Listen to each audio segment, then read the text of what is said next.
श्रीराम पाहता विकल्प विटाळ भक्त भावी न राहे तीळ तो संदिग्ध संन्यासा माझी सळय आश्रमी केवळ राहिला प्रभु रामचंद्र भगवान की जय।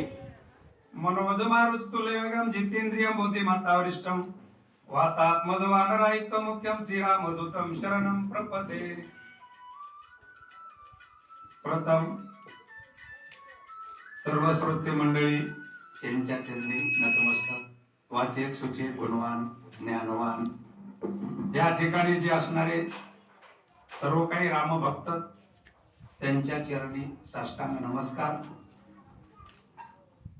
कथेचा परिहार अशा प्रकारचा आहे की ज्या वेळेला भगवान प्रभू रामचंद्र स्वयंवर झाल्याच्या नंतर अयोध्येमध्ये आले होते, गर्व अभिमान कशाला म्हणते हे ह्या 10-15 वयामध्ये सांगतायत की ज्या ठिकाणी साधा भोळा भावाने देवाचं नामस्मरण केल्याच्या नंतर त्याला सर्व काही प्राप्त होते।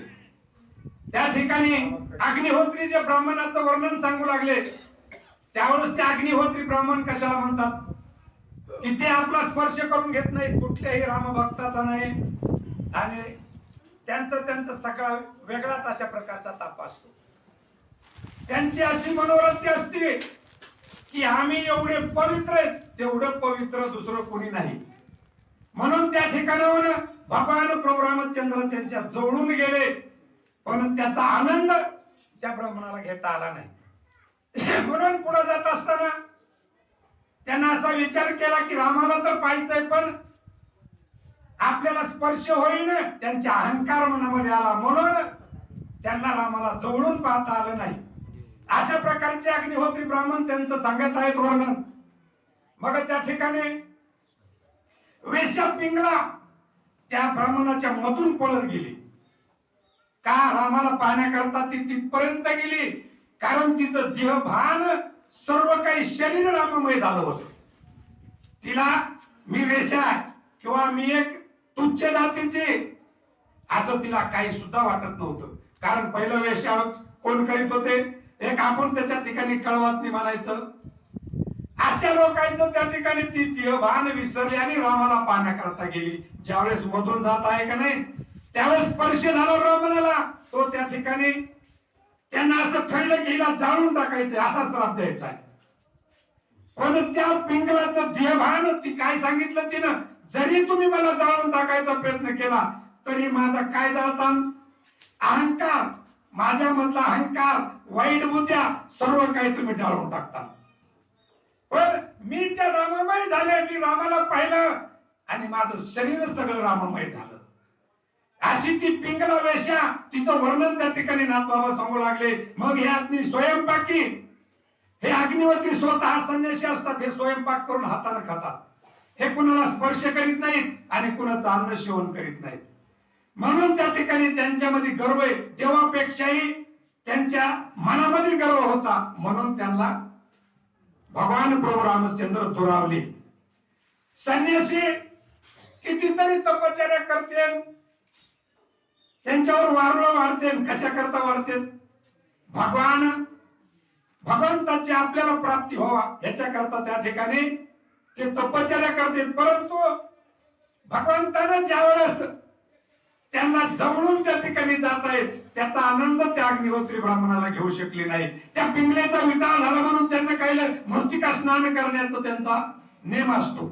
त्यावेळेस ते मृत्तिका स्नान करायचं त्यांना ठरवलं, करायला चालू केलं, त्यावेळेस ते खाली हात लावतात तर त्यांच्या हातामध्ये पूर्ती माते आली का, त्यांचा गर्व अहंकार तिथं नडला। राम त्यांना जवळ आलेला असून सुद्धा त्यांना पाहता आलं नाहीये असं वर्णन सांगत आहे। मी आत्मा सर्वामूर्ती परिपूर्ण ऐसे भूता देऊन या बळधान स्वय केले संन्यास ग्रहण तोच आपण विटाळ देखे। आणि त्या ठिकाणी सांगू लागले की बाबा संन्यास ग्रहण केलंय त्याचाच विटाळ मानू लागले। अरे भगवान प्रभू रामचंद्र तुमच्या जवळून गेले, त्या भगवंताचं तुम्हाला जवळून त्याचं दर्शन नाही घेता आलं, म्हणून ह्यो जी विटाळ असतो का नाही तर ह्यो त्या संन्यासाच्या आणि त्या अग्निहोत्री ब्राह्मणाच्या पाठीमागे असतो, त्यांना त्याला स्वीकार केले.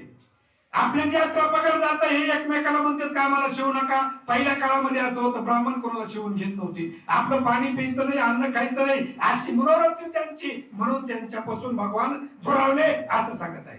श्रोत्री स्वयंपाकी संन्यासी हे निज माहेर विटाळासा त्या माझी तो सदा मुसमुची देखती जगासी अपवित्र. विटाळ संन्यासाच्या पाठीमागे दडला, त्यांच्याकडे त्याची वृत्ती तशी असते की आम्ही पवित्र आहे. म्हणून त्या ठिकाणी ते सांगत आहेत की ज्याची स्वयंपाकी स्तोत्री, अशा प्रकारचे श्रोते मंडळी आपले आहेत ना, हे जसे एकाग्र चित्ताने ऐकतात, तसे संन्यासाचं तसं नाही. संन्यासी त्यांच्या अहंकारामध्ये असतात, म्हणून त्यांच्या पाठीमागे विटाळ दडलेला असतो, लपलेला असतो, असं नाथबाबा सांगतात.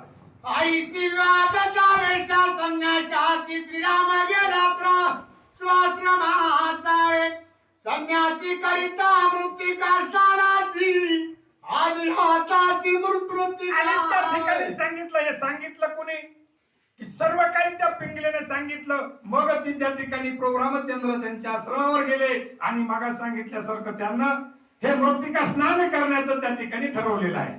मी पवित्र जगया पवित्र हे स्वयंपाकाचे मुख्य हे सूत्र तेने विटाळे रामचंद्र दुरिदुष्टर. आणि ते त्या ठिकाणी म्हणत होते की आम्ही जितके पवित्र आहेत तितके हे जग पवित्र नाही, अपवित्र आहे सगळं. म्हणून त्या ठिकाणी सांगितलं की आम्ही त्याच्याकरता रामापर्यंत गेलो नाही. त्यांचा अहंकार त्या ठिकाणी अडवाला. हे लोक त्या ठिकाणी अपवित्र आहेत म्हणून रामाकडे गेले, असं संन्यासाचं म्हणे. असं त्या ठिकाणी बोलू लागले. वर्णाभिमान स्वाश्रमाभिमान कर्माभिमान धर्माभिमान न वंचिता सर्वाभिमान रघुनंदन भेटेला. आणि त्या ठिकाणी सांगत आहेत की वर्णाभिमान, आपल्या शरीराचं त्या ठिकाणी आपलं लय चांगलं दिसतो, त्याचा अभिमान त्या ठिकाणी नसावा, असं त्या ठिकाणी वर्ण अभिमान आहे. आणि त्या ठिकाणचे आपण एक श्रीमंत आहे, ह्या श्रीमंतीचा अभिमान नसावा. आपण काय कार्य करतो, आपण ज्ञानवान आहे, पण हे प्रगट करून आपण आपल्या सोनानं सांगायचं नसते. म्हणून त्या ठिकाणी 4 वर्ण आहेत. त्या 4 वर्णापैकी दिसण्याचा आणि त्या ठिकाणी त्याच्यामधले गुण, आपण त्या ठिकाणी ऐकण्याची क्रिया, असं त्या सांगू लागले की हे 4 वर्ण त्या ठिकाणी नसावात, त्यालाच भगवंताची प्राप्ती होती, असं त्या संदेशाला उदाहरण सांगू.